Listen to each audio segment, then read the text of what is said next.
Today we will be looking at what can happen when acid, or so-called LSD, is underestimated. This story is the proof that you need to be ready and not underestimate psychedelics. This story is a bit longer than most stories, so grab a snack, drink some water, and sit back and enjoy the story. This story starts in my bedroom, a fairly cold, damp, and small space.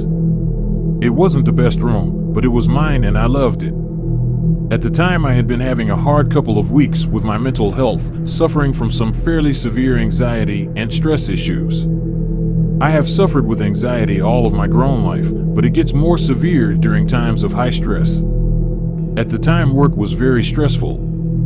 In addition, my country was under strict social restrictions due to the COVID-19 pandemic.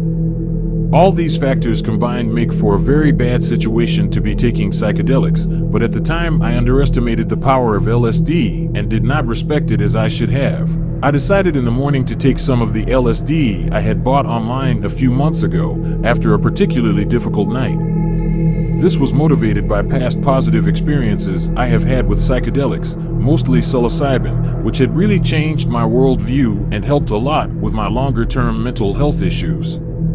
I was aiming to get some clarity on the causes for my anxieties and potentially to access some difficult truths that I was in denial about that I could use to improve my mental health. I took the tab, unknown strength, in the late morning, as I knew LSD lasts a long time and I wanted it to be done at a reasonable time for sleeping. I stuck it on my tongue and let it sit for a while, then chewed it up and swallowed. At the time I didn't think much of it, I just watched some miscellaneous videos on my computer. 1 hour and I was starting to feel the effects.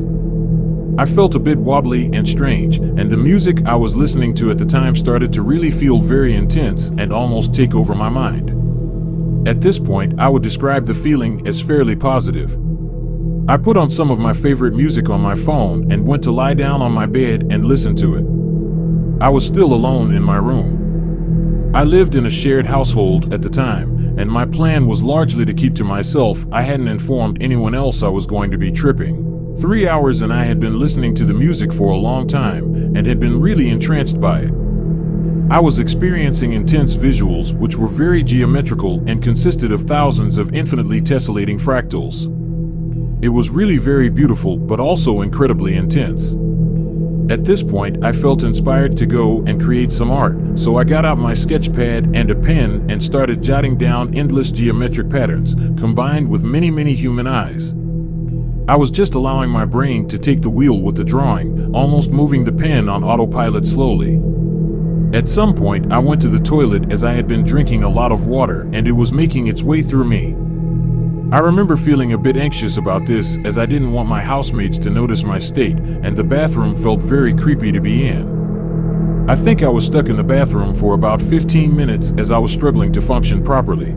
I continued with the drawing for around half an hour and then headed back to bed to listen to some relaxing music as I felt a little overwhelmed. For hours, and I don't remember much of what happened between the drawing and now, but I remember this very vividly. I sat on the corner of my bed, and suddenly out of nowhere I just knew that I was dead. I was suddenly, 100%, unequivocally convinced that I had died in my bed and I was now experiencing some sort of afterlife. At this point, I was still experiencing strong visuals, but they were almost in the background of my mind as a feeling of sheer panic set in. My perception of time slowed down to a sheer standstill and I was completely overwhelmed by anxiety. I was shaking and sweating. I looked at myself in the mirror in my room, and it felt like I was looking at someone else. I kind of knew logically that it was me, but it didn't feel like me. It's hard to explain. I felt completely dissociated from my body, and my physical form felt more like a curiosity. At this point, I was completely and utterly out of my depth. 4 hours and 15 minutes in from now on, I was just in a state of complete living nightmare. I went and sat in a spot in my room where the heating unit was, leaning against it and covering myself in a blanket. The physical sensation of heat was giving me a very faint kind of grounding, but I still was 100% convinced that I was not alive and that this was me forever now. The physical sensation of heat was giving me a very faint kind of grounding, but I still was 100% convinced that I was not alive and that this was me forever now. 5 hours and 30 minutes, and at this point I had just been sitting against the heater for around 1h. These times are vague estimates as my perception of time was very warped. Everything was incredibly slow. I was trying to calm myself down by watching random calming videos on YouTube and eating some snacks. However, I was still in a state of complete fear and panic. I cannot even describe this feeling. It is completely incomparable to any level of fear I have ever experienced in my life. I did not fear death. I feared the infinity of potential suffering that could exist. I feared the feeling of experiencing this fear for an eternity, and being unable to ever escape it. I could not even kill myself to end it, as I was already dead. My poor brain had just completely melted into a soup of one pure, raw emotions: fear. My vision was completely tunneled. I was shaking and my legs were spasming. I would imagine my heart rate was high at this point, but I did not check. I periodically checked myself in the mirror to check if my pupils were dilated and almost try to convince myself that I was high, but I still could not shake the absolute certainty of the feeling that I was dead. In fact, at this point I had the feeling that I had died 1,000 times over, and I'm not even sure what that means or where that came from. 9 hours in at this point, I had been stuck in a cycle of lying in bed, leaning against my heater, and occasionally using my computer to access some relaxing/nature-based videos to try and soothe myself. I was urinating very frequently as I had been drinking a very high amount of water, as I for some reason felt like it would help me. In hindsight, I may have given myself some mild form of hyponatremia, which would have only added to my negative experience. Every time I went to the toilet, I was terrified. I found the room so scary, as it was very dark and dingy, and also it did not feel private from my housemates. I had severe anxiety about my housemates finding out about everything when they came into my room and found my body. I think this situation of being alone and feeling worried about others finding out about the trip was a major cause of all the anxiety I experienced during this trip. The visuals were largely over at this point, with just some residual minor disturbances to my vision. This, however, did not give me any mental relief. I still felt like I was dead and I had been sent to hell. This hell for me was experiencing this feeling of completely overwhelming anxiety forever. The anxiety fed anxiety about being anxious and formed a vicious cycle that I did not have the mental fortitude to break. 18 hours later, not much changed over the 9 hours from the last paragraph. I felt completely overwhelmed by fear and was stuck in a constant loop of the bathroom, my bed, the heater, and trying to soothe myself with various online resources. At this point, I had not had any human contact in around 24 hours or more, and I felt completely insane. I did not feel like this experience would ever end. I researched the duration of LSD. I had done this beforehand too. I was at least always fairly responsible with research and saw that I was well over the expected duration for intense effects. In hindsight, I was no longer really tripping, except for some minor after effects, but I was in fact trapped in what was at this point essentially a 14H non-stop panic attack. I was in fact trapped in what was at this point essentially a 14H non-stop panic attack. I was completely exhausted, but completely unable to sleep. My mind was running at 10,000 kilometers per hour and only focused on these things. I was dead. I was insane. I was terrified. Time was passing incredibly slowly as I was in a constant state of fight or flight. It was now very early morning of the next day, and I needed to urinate again. This time I decided I simply could not face going into the bathroom, so I grabbed a blanket and rolled it up and left the house. It was raining outside, and I walked 2 km to a park, not the nearest park at all, just one I remembered from a few years back. I had intended to sit in the park with the blanket, but when I got there I realized this made no sense. I climbed up a muddy slope into some trees in the park, nearly slipping many times as the ground was wet, and urinated in the bushes. I stood there for maybe 15 more minutes and then headed back home. It took me a while to get back home, and when I did, I went straight back to my bedroom. The experience of being outside was a bit nicer as the cold rain was a bit grounding, but at this point I felt so completely disconnected from my body that I felt like I was playing a third-person video game. When back in my room, I started to get more worried about how I was feeling and started to think about options. 20 hours in at this point, I felt like I had 3 options. 1, jump out of my bedroom window and see what happened. It was high enough to kill me, but I was convinced I was already dead, so I wasn't sure what would happen. 2. Go outside and call an ambulance. This was terrifying to me though, as I was worried that if I was alive, they would strap me down in a mental asylum and I would be trapped in this state of mind forever, as I would never have the opportunity to end my life, which was far preferable to feeling like this until I died of old age. 3. Ask my friends or parents for help. I knew at this point that I was not in a mental place or strong enough to do anything on my own. I had some points where I felt a little more connected with reality, and some less. Pervasive throughout this whole experience was the continuing pure terror. 20 hours and 30 minutes later, I decided that I did not want to jump out of my window, as something very primal inside me, I guess my survival instinct, was against this, even though it felt logical at the time to do it. I then decided to throw out all of my illegal substances and go outside and call an ambulance.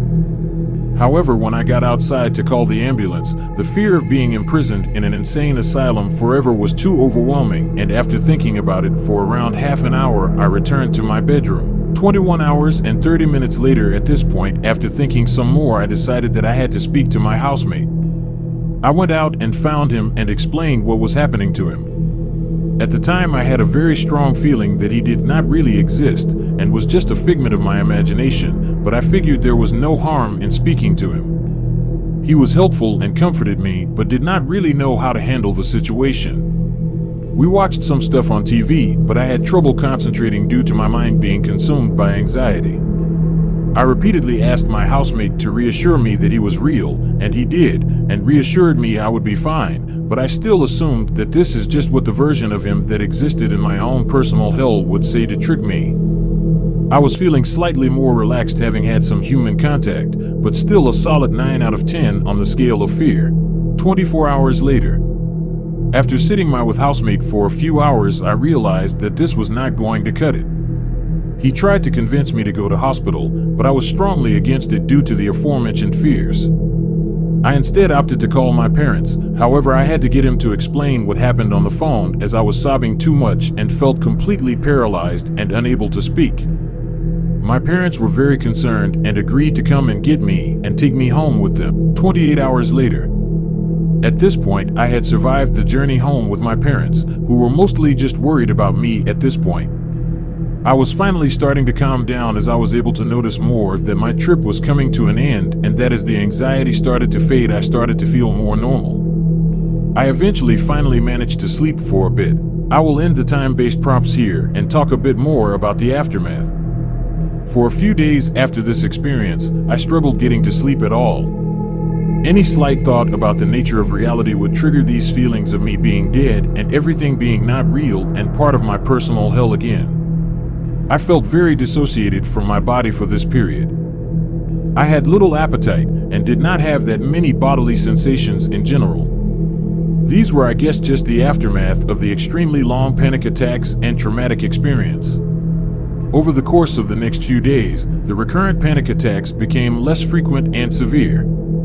At first, I had to sleep in the same bed as someone else, but after around 3 days, I started being able to sleep alone. For the first week or so afterwards, I had to have someone in the same building as me at all times, or I would immediately have a panic attack. For the first 3 to 4 days, they had to be in the same room. Over the course of the next few weeks, I built up confidence being alone in a room and/or building for longer periods of time, until I could spend large portions of the day alone. I went to the doctors and was prescribed medication to help me sleep and help with anxiety.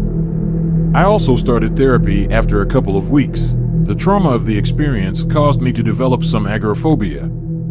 As previously mentioned, this started off being a matter of being unable to be alone in any capacity.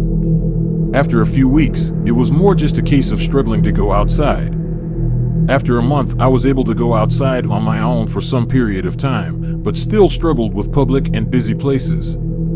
Over the course of the next few months, I gained confidence with being able to live more independently. Over the course of the next year, I gradually conquered the agoraphobia and panic attacks. After around 6 months, I was capable of living independently and was able to move out. I still had a few lapses where I had to travel back to my parents for a few weeks, but these became less frequent and severe until they stopped occurring about a year after the initial experience. To this day, I still suffer with a very mild form of agoraphobia to do with being in places which are very far away from home or civilization, but I am confident I will conquer this too with time. This experience completely changed my life. It was traumatic and I would never wish it on anyone. I would urge everyone to respect the power of these drugs and make sure they take them only in a safe and good space, and make sure they have a plan for if the trip heads south. In hindsight, I have gained some positive things from it. My capacity for handling traumatic experiences is much higher now, and it forced me to come clean to my parents about my lifelong mental health issues and seek traditional treatment for these. I still have occasionally moments of panic, and writing this was very difficult as it caused me to relive some of these memories. The feeling of being alive and reality existing gradually came back, but took a long time to be something that didn't bother me. I still have no proof that I am alive or that anything exists, but I have the philosophy that it does not matter, as I am capable of enjoying whatever my existence may be. If I am stuck in a personal hell, it's not so bad. I have quite a lot of fun and my life is pretty enjoyable these days. For anyone who has experienced anything like this, it does get better, and please be open with those who care about you and let them help you heal. Life can be great, even if this takes a year or so from you.